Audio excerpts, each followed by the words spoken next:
The Fed just raised rates again for the 7th time in 2022. And at this time, there's indications that rates are going to continue to rise in 2023. So I wanted to talk about it. If you are trying to get a home that's $300,000 right now, if you would have gotten that house in January, your payment would be about $1,200.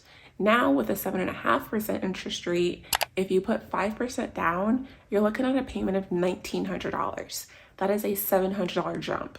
So interest rates definitely matter when it comes to getting a home, something that a lot of people are trying to do right now. Now, on the other side, if you're someone who has your money in the bank, you have a bank that has a rewarding interest rate, and you might have been recently getting emails from them letting them know that they are increasing your interest rate, which is actually giving you more money for banking with them. With our savings account, we've been getting emails periodically, a short amount after each hike, letting us know that our interest rate on our savings account is going up, meaning that they are giving you more money for banking with them and keeping your money banking with them rather than a different company. So of course, why do they continue to raise rates? It's to fight inflation.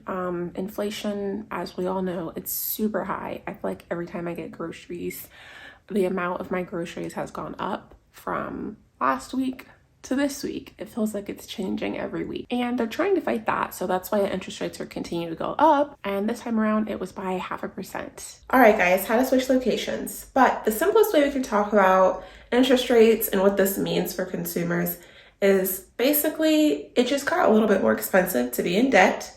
And if you are a saver, you're going to see more earnings on your savings account. And that is the easiest way we can put it. If you have a variable interest rate, you're going to see more money getting charged to you on the same exact balance. If you look at your statement from last month, it'll let you know how much interest you were charged in that period. And if you have the same exact balance, the amount next month is going to go up. In 2023, you really just have to make a plan on how are you going to fight that interest rate. If I'm in that situation where I have a variable interest rate, what I'm going to be doing is working to pay off that debt as fast as I can. If you're someone who maybe needs to go into debt, like if you are going to be buying a home, I am going to be saving up as much money as I possibly can. That way, once it's time to close, I can buy down that interest rate to get the lowest possible interest rate that I can. So that's what I'm suggesting to any homeowners out there, or maybe someone who's in the market to get a home soon.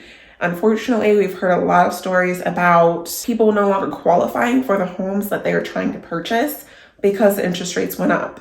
And so if you are qualifying for this type of payment, or if you are pre-qualified for this amount of money, it affects you, because if that interest rate goes up, it changes your payment amount. It changes a lot.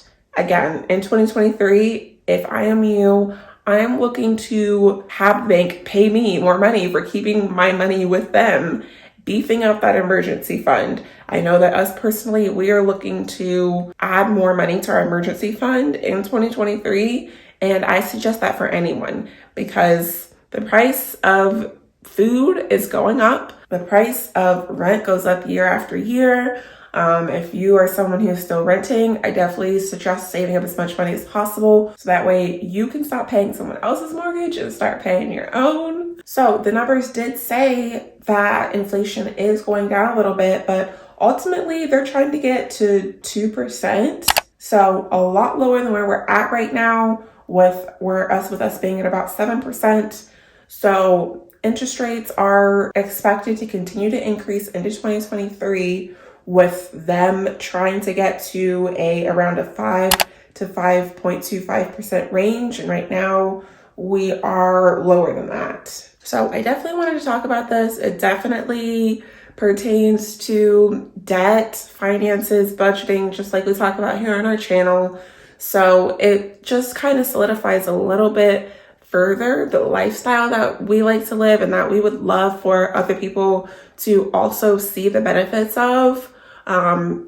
Paying off debt, it definitely saves you money in the long run to be completely debt free if possible, but definitely work towards it if you can. Your interest is just something that you pay to the bank with no benefit to yourself. If you are someone who is debt-free or you have debt that is a fixed interest rate and you have money in savings, this is actually good news for you because the money that you're earning is going to continue to increase. Definitely comment down below. Let us know how this recent interest rate hike affects you. Let us know if you are affected by the expected continued increases in 2023, and how are you going to try to fight that? Best thing that I can suggest is just working to pay that debt down, pay that debt off. But either way, thank you for watching. I hope you enjoyed this video. We will see you in our next video. Bye guys.